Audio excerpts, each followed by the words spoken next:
ഇപ്പോൾ ചില ആളുകൾ പറയും ഡോക്ടറെ എനിക്ക് ഷുഗർ ഉള്ളതുകൊണ്ടായിരിക്കാമല്ലേ ഇങ്ങനെ, അല്ലെങ്കിൽ ഞാൻ പണ്ട് സ്വയംഭോഗം നന്നായിട്ട് ചെയ്തതുകൊണ്ടായിരിക്കാമല്ലേ ഇങ്ങനെ എന്നൊക്കെ പറഞ്ഞ് ഒരുപാട് ക്വസ്റ്റ്യൻസ് ആയിട്ടൊക്കെ വരാറുണ്ട്.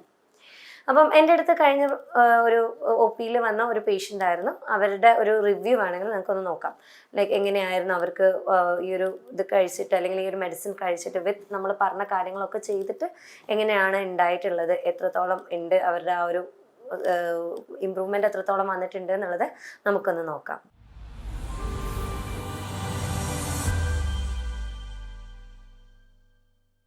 ഡോക്ടറെ, ഈ പലപ്പോഴും നമ്മൾ കേട്ടിട്ടുള്ള സംഭവമാണ് ഉദ്ധാരണക്കുറവ് എന്ന് പറയുന്നത്.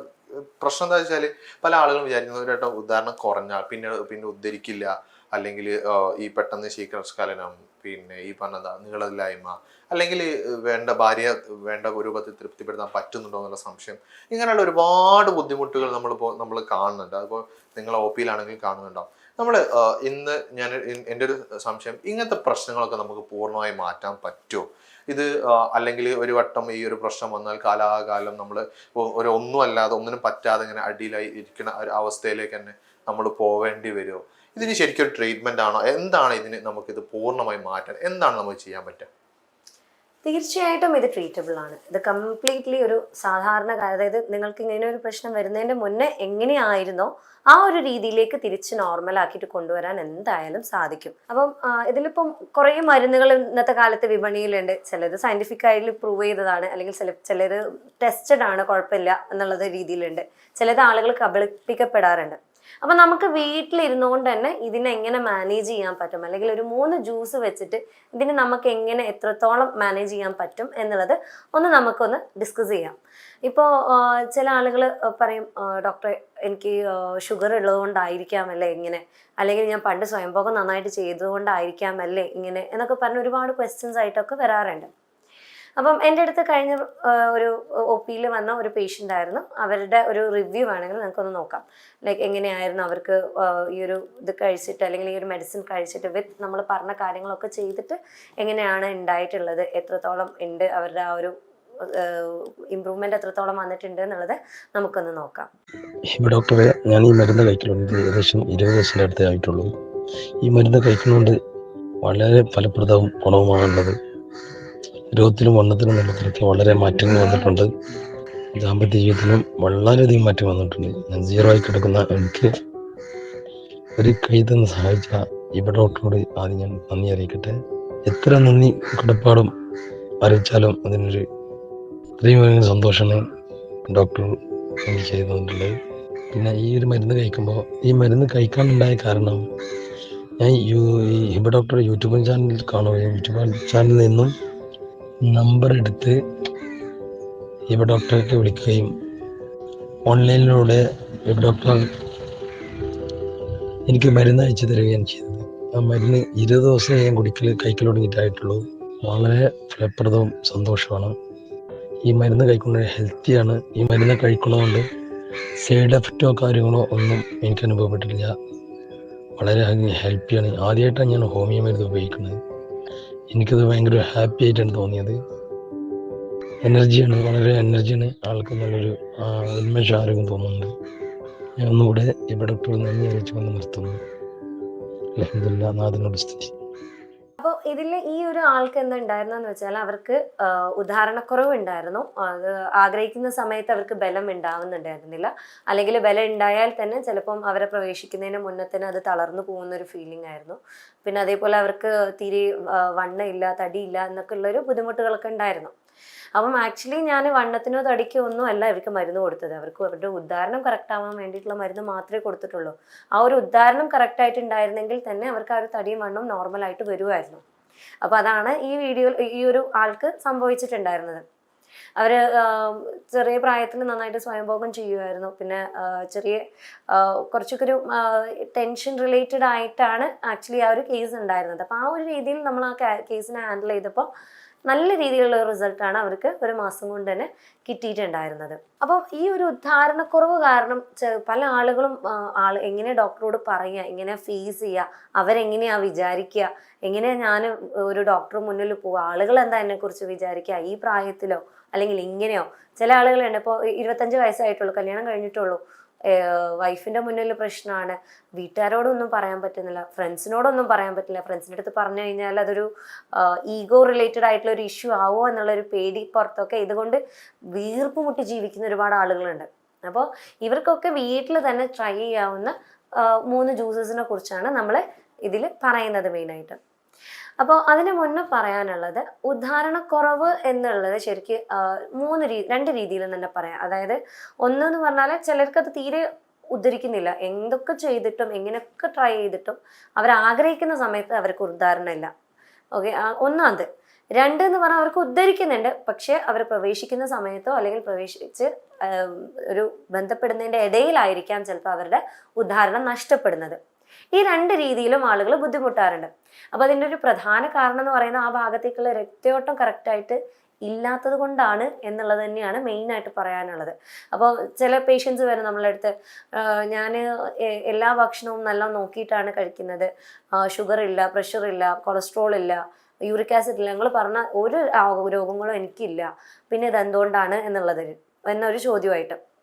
അപ്പം ഇതിൽ ഒരു വില്ലനായിട്ട് വരാറുള്ളത് വിറ്റാമിൻ ഡി ആണ്. ബാക്കിയുള്ള എല്ലാം നമ്മൾ നോക്കും, വിറ്റാമിൻ ഡിനെ കുറിച്ച് നമ്മൾ വല്ലാണ്ട് ബോധേഡ് ആവാറില്ല. അതായത് നമ്മൾ വെയിൽ കൊള്ളാറില്ല, അല്ലെങ്കിൽ നമ്മുടെ ഭക്ഷണത്തിലാണെങ്കിലും വിറ്റാമിൻ ഡി ഒട്ടും ഉൾപ്പെടാറില്ല. അപ്പം ഇത്തരം സാഹചര്യത്തിലും നമ്മൾക്കൊരു ഉദാഹരണക്കുറവ് ഉണ്ടാവാനുള്ള ചാൻസസ് വളരെ കൂടുതലാണ്. മറ്റൊന്നെന്ന് പറഞ്ഞാൽ എപ്പോഴും സെഡൻഡറി ആയിട്ട് ഒരേ സ്ഥലത്ത് ഇരിക്കുക, തീരെ വ്യായാമം ഇല്ലാത്ത ഒരാളാണെന്നുണ്ടെങ്കിൽ ആ ഒരാൾക്കും ഉദാഹരണക്കുറവ് ഉണ്ടാവാനുള്ള ചാൻസസ് വളരെ കൂടുതലാണ്, പ്രത്യേകിച്ച് ഒരു കാരണവും ഇല്ലാതെ തന്നെ. കാരണം ആ ഭാഗത്തേക്കുള്ള രക്തയോട്ടം കറക്റ്റായിട്ടില്ല എന്നാണെങ്കിൽ ആ ഭാഗം ഉദ്ധരിച്ച് നിൽക്കില്ല. ലിംഗത്തിൻ്റെ ഒരു പ്രത്യേകത എന്ന് പറഞ്ഞാൽ ലിംഗം അങ്ങനെ ഉദ്ധരിച്ച് നിൽക്കാനുള്ള ഒരു കാരണം എന്ന് പറയുന്നത് ലിംഗത്തിലേക്കുള്ള കറക്റ്റായിട്ടുള്ള രക്തയോട്ടം എത്തുന്നതുകൊണ്ടാണ്. അപ്പോൾ ആ രക്തയോട്ടം കറക്റ്റായിട്ട് എത്തുന്നില്ല എന്നാണെന്നുണ്ടെങ്കിൽ ഇത്തരത്തിൽ ഉദാഹരണക്കുറവ് ഉണ്ടാവും. അപ്പം ഇങ്ങനെ ഒരു സാഹചര്യത്തിൽ നിങ്ങൾക്ക് എന്ത് എക്സസൈസ് ചെയ്യാൻ പറ്റും എന്ന് ചോദിക്കാറുണ്ട്. അതായത് ഞങ്ങൾ നടക്കാറുണ്ട്, ഞാൻ ജോഗിങ്ങിന് പോവാറുണ്ട്, ജിമ്മിൽ പോവാറുണ്ട്, അല്ലെങ്കിൽ ജിമ്മിൽ പണ്ട് പോയിരുന്നു, ഇപ്പം അങ്ങനെയില്ല, ഞാൻ വീട്ടിൽ നിന്ന് തന്നെ എക്സസൈസ് ചെയ്യാറുണ്ട് എന്ന് പറയുന്ന ആൾക്കാരുണ്ട്. ഇപ്പം എക്സസൈസിൻ്റെ കാര്യം ചോദിക്കുകയാണെന്നുണ്ടെങ്കിൽ ചിലർ പറയും ഞാൻ അല്ലെങ്കിൽ 2 പ്രാവശ്യം ആഴ്ചയിൽ ഞാൻ എക്സസൈസ് ചെയ്യാറുണ്ട് എന്ന് പറയും. അപ്പം ഇതിൽ നിങ്ങൾ നടക്കുന്നുണ്ടെങ്കിലും നിങ്ങളുടെ ജോലി ഭയങ്കരമായിട്ട് നിങ്ങൾക്ക് ഭയങ്കര എക്സേർട്ട് ചെയ്തിട്ടുള്ള ഒരു ജോലിയാണെങ്കിൽ പോലും ആ ഭാഗത്തേക്ക് രക്തോട്ടം കറക്റ്റായിട്ട് ഇല്ല എന്നാണെന്നുണ്ടെങ്കിൽ, അതായത് ലിംഗത്തിലേക്കുള്ള രക്തോട്ടം കറക്റ്റായിട്ട് ഇല്ല എന്നാണെങ്കിൽ ഉദാഹരണക്കുറവും ഉണ്ടാവാനുള്ള സാധ്യതകൾ എന്തായാലും ഉണ്ട്. ഇനിയിപ്പോൾ നിങ്ങൾ 1 മണിക്കൂർ നടക്കുകയാണെങ്കിൽ പോലും. അപ്പം ഇതിൽ നമ്മൾ മെയിനായിട്ട് ശ്രദ്ധിക്കേണ്ടത് എന്താണെന്ന് വെച്ചാൽ 2 രീതിയിലുള്ള എക്സസൈസുകളാണ്. ഒന്നെന്ന് പറഞ്ഞാൽ നമ്മൾ കീഗിൾസ് എക്സസൈസ് എന്ന് പറയും. നിങ്ങളെല്ലാവരും സുപരിചിതരായിരിക്കും ആ ഒരു എക്സസൈസുമായിട്ട്.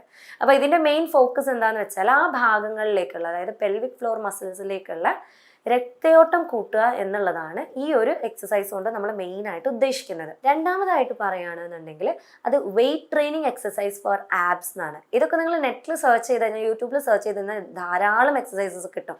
നിങ്ങൾക്ക് നിങ്ങളുടെ ബോഡിക്ക്, നിങ്ങളുടെ ഒരു ബോഡിയുടെ പാകത്തിന് വേണ്ടിയിട്ട് ചെയ്യാൻ പറ്റുന്ന രീതിയിലുള്ള എക്സസൈസുകൾ നിങ്ങൾ എടുത്ത് ചെയ്യുക എന്നുള്ളതാണ്. അപ്പം ഈ വെയിറ്റ് ട്രെയിനിങ്, അപ്പം വയറിനുള്ള എക്സസൈസ് ചെയ്തുകൊണ്ട് എന്താ ഡോക്ടറെ എന്ന് ചോദിക്കാറുണ്ട്. അപ്പം ഇതിലെന്താന്ന് വെച്ചാൽ നമ്മൾ ചില ആളുകൾ ചെവി ആട്ടുന്നത് കണ്ടിട്ടുണ്ടാവും. അപ്പോൾ ആനേൻ്റെ ഒക്കെ ചെവി ആട്ടുന്ന പോലെ തന്നെ ചില ആളുകൾക്ക് ഈ ചെവി ഇളക്കാനുള്ള ഒരു പ്രത്യേക കഴിവുണ്ട്. അത് ആക്ച്വലി പ്രത്യേക കഴിവല്ല, അത് അവർ ഉണ്ടാക്കിയെടുക്കുന്ന കഴിവാണ്. അതായത് എല്ലാവർക്കും ഈ ഒരു ഭാഗത്ത് ചെറിയൊരു കൺട്രോൾ ഉണ്ട്, വളരെ ചെറിയൊരു കൺട്രോൾ. അത് ചില ആളുകൾ അത് ഇരുന്ന് അതിലേക്ക് കോൺസെൻട്രേഷൻ കൊടുത്ത് അതിനെ ട്രെയിൻ ചെയ്തിട്ടാണ് ആ ഒരു ഭാഗത്തിനെ ഇളക്കിക്കൊണ്ടിരിക്കുന്നത്. അതായത് ആ ഒരു മൂവ്മെന്റ് അവരുടെ കൺട്രോളിൽ വരുത്തുന്നത്. അപ്പം അത് പറയാനുള്ള കാരണം എന്താ, അതൊരു ഉദാഹരണമായിട്ട് പറഞ്ഞാൽ നമ്മളൊരു കോൺസ്റ്റന്റ് ട്രെയിനിങ് ഒരു ഭാഗത്തിന് കൊടുത്തു കഴിഞ്ഞാൽ ആ ഒരു ഭാഗത്തിൻ്റെ ഒരു കൺട്രോൾ നമുക്ക് കിട്ടും എന്നുള്ളത്, പ്രത്യേകിച്ച് ഒരു ചെറിയ കൺട്രോളുള്ള ഭാഗമാണെന്നുണ്ടെങ്കിൽ. അപ്പോൾ ലിംഗത്തിൻ്റെ ഒരു കേസ് പറയുകയാണെന്നുണ്ടെങ്കിൽ ലിംഗത്തിൻ്റെ ഒരു ഭാഗത്ത് നമുക്ക് കൺട്രോൾ ഉണ്ട്, മറ്റൊരു ഭാഗത്ത് നമുക്ക് കൺട്രോൾ ഇല്ല. ചില മസിൽസിൽ നമ്മളുടെ ഇപ്പം നമ്മൾ കൈ ഇളക്കുന്നത് പോലെയുള്ള കൺട്രോൾ, നമുക്ക് കൈ എടുക്കണം, കൈ വെക്കണം എന്നൊക്കെ ഉള്ള നമ്മളുടെ ഓൺ കൺട്രോളിലാണ് നമ്മുടെ കൈ കിടക്കുന്നത്, കൈയിൻ്റെ മസിൽസ് കിടക്കുന്നത്. പക്ഷെ നമ്മുടെ ഹാർട്ടിൻ്റെ ബീറ്റ്, നമ്മളെ ഹൃദയം ഇത്ര മിടിപ്പ്, ഇത്ര സെക്കൻഡിൽ ഇത്ര മിടിക്കണം, അല്ലെങ്കിൽ ഇങ്ങനെ മിടിക്കണം എന്നൊന്നും നമുക്ക് കൺട്രോൾ ചെയ്യാൻ പറ്റില്ല. അപ്പം ഇതേപോലെ 2 രീതിയിലുള്ള കൺട്രോളാണ് നമ്മളുടെ ലിംഗത്തിനുള്ളത്. അപ്പം ഈ കൺട്രോളുള്ള ഭാഗം, അല്ലെങ്കിൽ നമ്മൾക്ക് കൺട്രോളുള്ള ആ ഒരു മസിൽസിനെ നമുക്ക് നല്ല രീതിയിൽ ഒന്നും കൂടെ നമ്മളുടെ പരിധിയിൽ വരുത്താൻ ഹെൽപ്പ് ചെയ്യുന്നതാണ് ഈ ഒരു അബ്ഡോമിനൽ മസിൽസിൻ്റെ എക്സസൈസ് എന്ന് പറയുന്നത്, അതായത് വെയിറ്റ് ട്രെയിനിങ് എക്സസൈസ് എന്ന് പറയുന്നത്. അപ്പോൾ ഇത് തുടർച്ചയായിട്ട് നിങ്ങളൊരു 3/4 മണിക്കൂറെങ്കിലും ദിവസവും ചെയ്യുന്നുണ്ട് എന്നുണ്ടെങ്കിൽ വളരെ ഹെൽപ്ഫുൾ ആയിരിക്കും. അപ്പം ഇത് 3/4 മണിക്കൂർ എന്ന് പറയുന്ന ഒരു ദിവസം കൊണ്ട് തന്നെ നിങ്ങൾ 3/4 മണിക്കൂർ ചെയ്യുക എന്നുള്ളതല്ല, നിങ്ങൾ കൺസിസ്റ്റൻ്റ് ആയിട്ട് ചെയ്യുക. ഇപ്പോൾ ഇന്നൊരു 5 മിനിറ്റ് ചെയ്യുകയാണ്, നാളെ ഒരു 10 മിനിറ്റ് ചെയ്യുകയാണ്, അതങ്ങനെ സമയം കൂട്ടി നിങ്ങൾ ഡെയിലി ചെയ്യുന്നുണ്ട്, ഡെയിലി 3/4 മണിക്കൂർ 2 എക്സസൈസും കൂടെ ചെയ്യുന്നുണ്ട് എന്നുള്ള രീതിയിലേക്ക് വരുത്തുക. അല്ലാതെ ഒറ്റയടിക്ക് 3/4 മണിക്കൂർ ചെയ്തു പിറ്റത്തെ ദിവസം പിന്നെ കുറേ ദിവസത്തേക്ക് കയ്യും കാലും വേദനിച്ച് ഒന്നും ചെയ്യാതിരിക്കുന്നതുകൊണ്ട് ഇതിലൊരു കാര്യവും ഉണ്ടാവില്ല. നമ്മൾ കൺസിസ്റ്റൻ്റ് ആയിട്ട് ചെയ്യുകയാണെന്നുണ്ടെങ്കിൽ അതിൻ്റെതായ റിസൾട്ട് നമ്മൾക്ക് എപ്പോഴും നമ്മളുടെ OP-യിൽ കണ്ടിട്ടുണ്ട്. അതായത് ഇപ്പോൾ പേഷ്യൻസ് വരുമ്പം മാറ്റം ഉണ്ടെന്ന് പറയുന്ന പേഷ്യൻസിനോട് ചോദിക്കുകയാണെന്നുണ്ടെങ്കിൽ അവർ കറക്റ്റായിട്ട് അത് ചെയ്തിട്ടുണ്ടാവും. മാറ്റം ഇല്ല എന്ന് പറയുന്ന പേഷ്യൻസിന് അവർ മരുന്നുമ്പോൾ മാത്രം ആശ്രയിച്ച് നിൽക്കുന്ന ആളുകളാണ്. ആ സാഹചര്യത്തിൽ എപ്പോഴെങ്കിലുമൊക്കെ ആയിട്ടാണ് ഡോക്ടറെ ഞാൻ എക്സസൈസ് ചെയ്തിരുന്നത് എന്നുള്ളത് കേട്ടിട്ടുണ്ട്. അപ്പം ഈ ഒരു 2 കാര്യം എന്തായാലും നിങ്ങളുടെ ലൈഫിൻ്റെ ഒരു ഭാഗമായിട്ട് മാറ്റുക എന്നുള്ളത് നിർബന്ധമാണ്. ഇതിനായിട്ട് സ്വയംഭവം ചെയ്യുന്ന ഒരാളാണെന്നുണ്ടെങ്കിൽ ഒരു മാസത്തിലേക്ക് ഒരു 4 തവണയെങ്കിലും ആക്കിയിട്ട് അതിനെ കുറച്ച് കൊണ്ടുവരിക എന്നുള്ളത് നിർബന്ധമാണ്.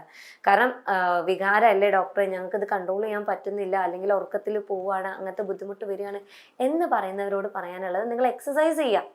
നിങ്ങളുടെ കൺട്രോൾ നിങ്ങളുടെ കയ്യിലാണ്. അതെന്തായാലും നിങ്ങൾക്ക് കിട്ടും. നിങ്ങൾ എക്സസൈസ് ചെയ്യുന്ന തോറും അല്ലെങ്കിൽ നിങ്ങൾക്കൊരു ഹോബി ഉണ്ടാകും തോറും നിങ്ങൾക്ക് നിങ്ങളുടെ ബോഡീൻ്റെ മേലുള്ള കൺട്രോൾ കുറച്ചും കൂടെ കിട്ടും. നിങ്ങളുടെ ബോഡി അല്ല നിങ്ങളെ കൺട്രോൾ ചെയ്യുന്നത്, നിങ്ങൾക്ക് നിങ്ങളുടെ ബോഡീനെ കൺട്രോൾ ചെയ്യാനുള്ള എല്ലാ കപ്പാസിറ്റിയും ഉണ്ട്.